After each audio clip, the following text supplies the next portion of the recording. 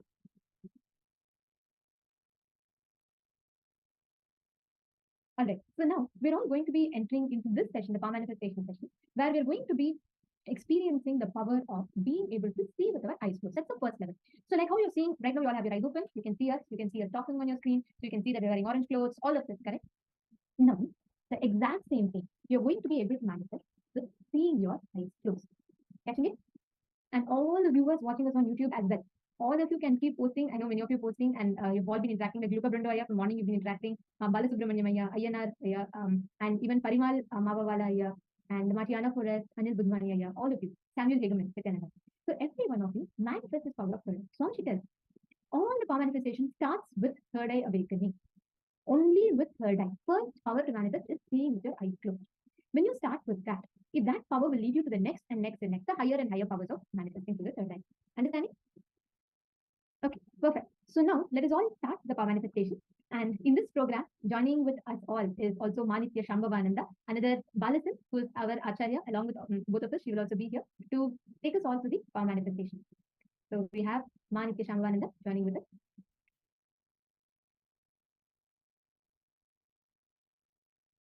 Nithyananda, everyone. So nice to see all the participants coming back for this next season of Paramashivoham Level 3. We are going to be having so many phenomenal power manifestations throughout the program.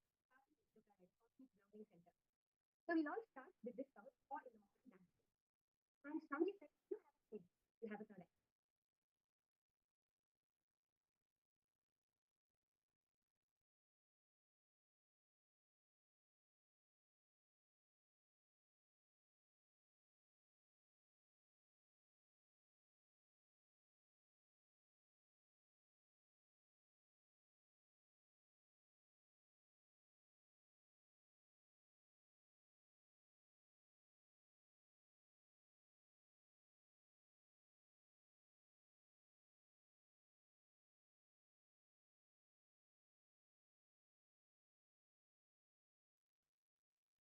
So I wanted to welcome all the participants who have come back for this season of Paramashivoham Level 3. We are going to be manifesting all the phenomenal powers that Swamiji has initiated us into, starting with the third eye. As Swamiji always says, third eye is the cosmic browsing center.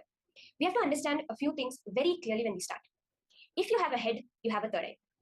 Now, you may say, maybe I'm not qualified, maybe I've done so much wrong, I've not done all the tapas necessary. If you're someone who has been seeking for a while, you might have heard things like it takes a long time to make it happen. But Swamiji says that there's only one qualification. Are you alive? If you are alive, you are qualified. And if you have come to Swamiji, he has already initiated you, he will make it happen for you. The first thing we have to understand is that any power manifestation comes from the space of enlightenment, is what Swamiji said. From being established in Paramashiva, from being established in consciousness, ultimate, the powers manifest. So what does that mean exactly? It means that for any powers to manifest, you do not have to do anything. Let me repeat that. For you to manifest powers, you do not have to do anything. The most important thing is you not doing anything. Right now, all of us are thinking, we are visualizing, we are verbalizing, we're having so many things running in our inner space. We are trying to do something. But the moment we stop, Paramashiva does it for us. That is what we are doing by this power manifestation. We are taking a few minutes every day, every session. We're taking a few minutes to stop doing anything and let Paramashiva do it for us. Swamiji says the whole Kailasa, the whole Kailasa, the Hindu nation, considered impossible in the 21st century, has manifested from being in Samadhi, from sitting in that oneness with Paramashiva. And as a side effect, all this has happened. Whatever we are going to experience throughout the next 21 days is going to be Paramashiva's manifestation, because we are becoming him. We are realizing our true nature as Paramashiva. So let's start, okay? Let me guide you through a few steps when you're starting it. Let's set up the place. Let's sit. Make sure the screen is clearly visible for you. And maybe make it full screen. If you have it gallery mode, if you are having it in a small, you can make it full screen, because many times what our mind perceives defines a lot on how the power manifestation happens. If your mind thinks this may happen, you'll see it happen, because we run by our mind. So we're going beyond the mind in this. You can keep an eye band ready. You can have an eye band, a blindfold, or else you could have some cloth through which you could tie your eyes for this round of manifestation. In this round, you're all going to close your eyes and be able to read. Again and again, where is your attention is what matters the most. Throughout the day, are we having our attention more on matter? See, all of us, we are fed up of the world. We are fed up with all the worries, all the stress. We do not want that. Does anybody want it? I don't think so.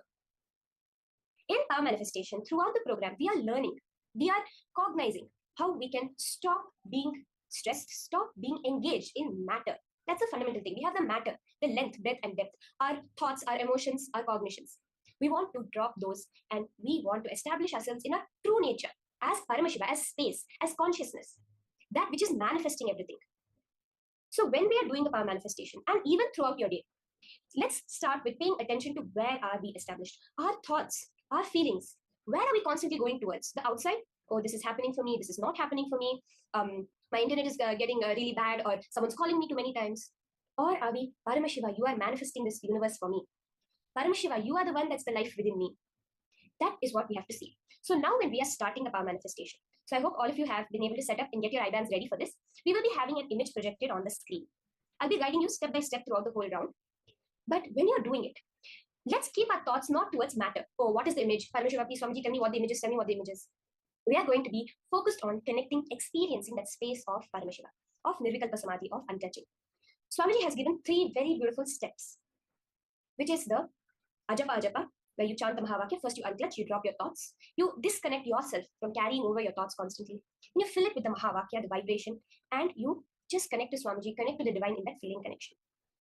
When you close your eyes, when you are lost in Paramashiva, the image will just come to you. That higher reality will just manifest in front of you, and there'll be nothing hidden from you in this universe. Then we start. See, it may start as some small curves, some small lines. When we are closing our eyes, we'll be sitting, we'll be seeing, it'll just be a flash or just some colors. It may be a bright light, pictures. It can come in any way. Our job is not to decide how it should come. Swamiji always says, let your attention be on the manifestation, on the goal. Let it not be on how it happens. Keep the vision very clear. The methodology of manifestation, leave it to Paramashiva. So whether you see, you'll hear sounds. So many people have said, they hear it in their ears when they're closing their eyes and they're doing the power manifestation. And when you just say what is heard, you'll be able to see it exactly right. Let us now understand this very clearly. We'll see, we might have lines. It'll start, okay, some colors will flash. Some lines will come. Some sounds will be heard. That is how it may start. But then immediately you will see how it just solidifies into a clear experience of the thing.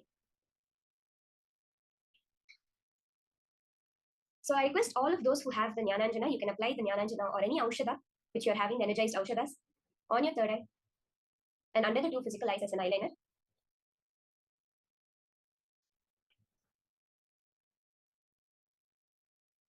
So I request all of you to tie your eyes. And if you are having the Jnananjana, you can apply it as under your 2 eyes. But if you have the other Aushadas, you can apply it only on your third eye. And on your temples, you can apply, okay? Other Aushadas, you can apply it on your third eye and on your 2 temples. The Jnananjana, if you have, you can apply on your third eye and under your 2 eyes as the eyeliner. Any other Aushadas, you can apply it on your third eye and on your 2 temples. So this is, these are the 3 points together which connect to form the entire Agnya Chakra, the entire third eye. So let's all get ready. You can blindfold yourself, you can take the eye band and wear it. So can I request all the participants to pick up the blindfold right now and put it on yourself. Ensure there's no external light coming in. That is a very key thing, because whenever the light comes into our eyes, we tend to focus on our physical vision. But actually our third eye has that capability. They say even medically that the pineal gland that's there inside your brain, right at that point a little bit behind, has rods and cones. It has the capability to perceive light, to perceive electromagnetic frequencies, and to send out electromagnetic frequencies. So now when you're doing the third eye, you're going to be perceiving this world, perceiving whatever is projected, seeing it physically through the third eye, not through your 2 physical eyes. So let's ensure that there's no light. You can tie it in such a way, make sure you're comfortable, you're able to breathe clearly, don't let it cover your nose, bring it above your nose.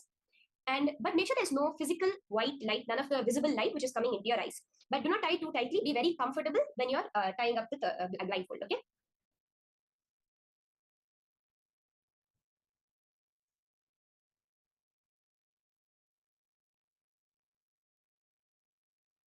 You can blindfold yourselves and get ready for the first round of third eye.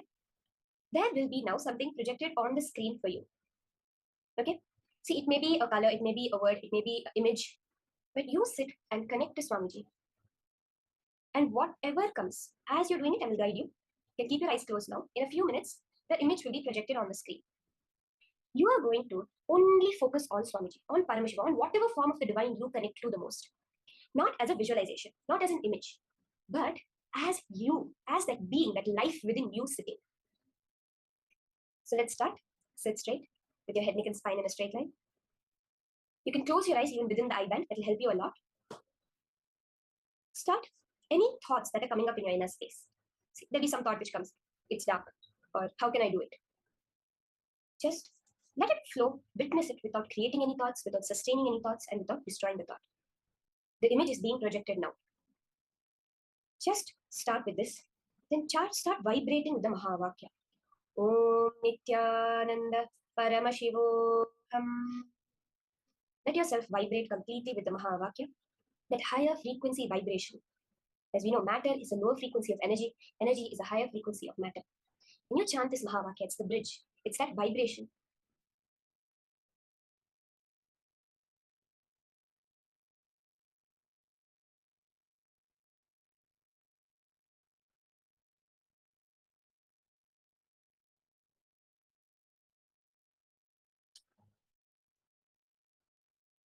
And connect in the intense feeling connection with Swamiji. Whatever form of the divine you hold dearest to you, Swamiji, Paramashiva, Krishna, Muruga, sit as that deity. Even if it's just a formless divine energy, just connect to that. Sit as an embodiment of that. You are Paramashiva. Visualize yourself with 25 heads, 50 hands, 75 eyes, each face having 3 eyes. Alive. Let your form dissolve into his form. Let your thoughts, your mind dissolve into his. Let your will dissolve into his will. Let even your very consciousness dissolve into his consciousness. You are Paramashiva. You are the ultimate divine energy. Nothing in this world is hidden from you.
Paramashivoham. Om Nithyananda Paramashivoham. Om Nithyananda Paramashivoham. Om Nithyananda Paramashivoham. Om Nithyananda Paramashivoham. Now, you can just connect to Swamiji. Whatever is appearing, let your attention be on Swamiji and he will show you whatever.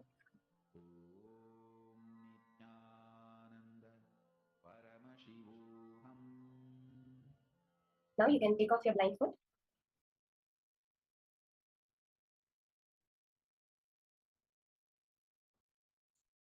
I request everyone to remove your blindfold and in detail, type down, describe whatever Paramashiva showed you. See, when you go into the details, you see the real manifestation. Whatever colors, whatever shapes, whatever numbers, whatever words, the feelings, the sounds, the smells, the touch, anything that was appearing in your third eye, just write it down, type it down and post. Let's have a few minutes. Let's do this. Let's make it a rapid fire. Let's make it fast because Swamiji says in the present moment, manifestation happens. So I request all the participants, okay, we have the people starting to reply. The various colors, the various shapes that was seen.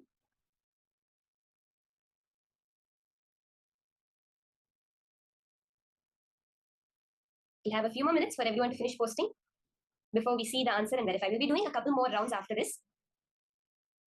So be ready, and we'll make the manifestation happen. Swamiji says that, see, when we are having us and we're having the object in front of us, when you go at the most subtlest level, right, it's all just atoms. You have atoms within you and atoms within that and atoms in the air. Those atoms actually are not different. If you look at it, it's all impacted. It's all just electromagnetic fields. They're all just energy, which is there ultimately. We see that we have 0.0001%, which is actual matter, but 99.9999999%, which is energy. That energy can interact. See, you are sitting here as your body, and it's actually you who is sitting there as the screen on which you're seeing the words. Like how you know your hand, you can know exactly what is written over there. Okay, let's now verify the answer. I hope all of you have finished typing down whatever Paramashiva Swamiji revealed to you. Let's verify what the image projected was that we all were doing, scanning through our third eye. Let's see the answer. As you're posting, go into more and more details. Go to more and more of the colors, the shapes, the shades that you were able to see, the various feelings you had. Whatever came up in your inner space is Paramashiva's manifestation. Even now you are alive as Paramashiva's manifestation. So just type it down, send it in the chat. We'll now be seeing the answer in a few seconds of what it was that was projected for all of us to manifest with.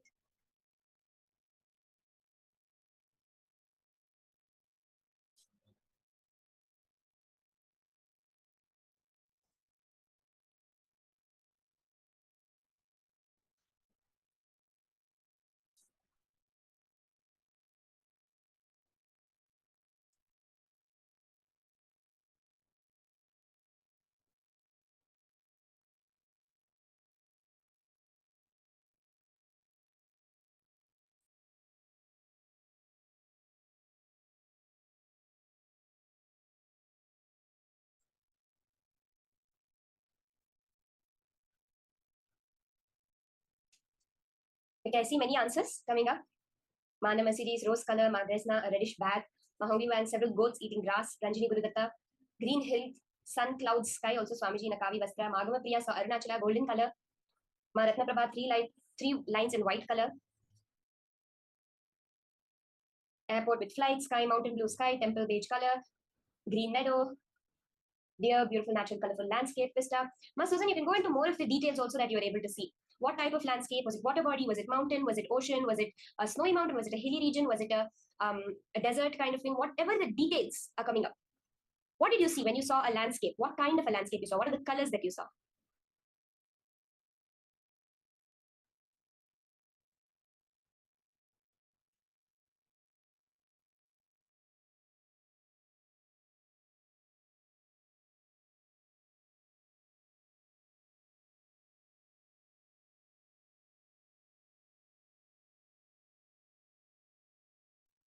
Let's see the answer now.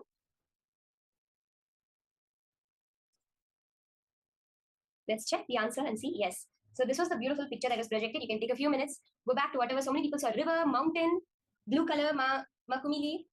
Yes, Ma Jennifer, Ma Ananda Shankari, Ma Parameshwari. So many people saw Arunachala.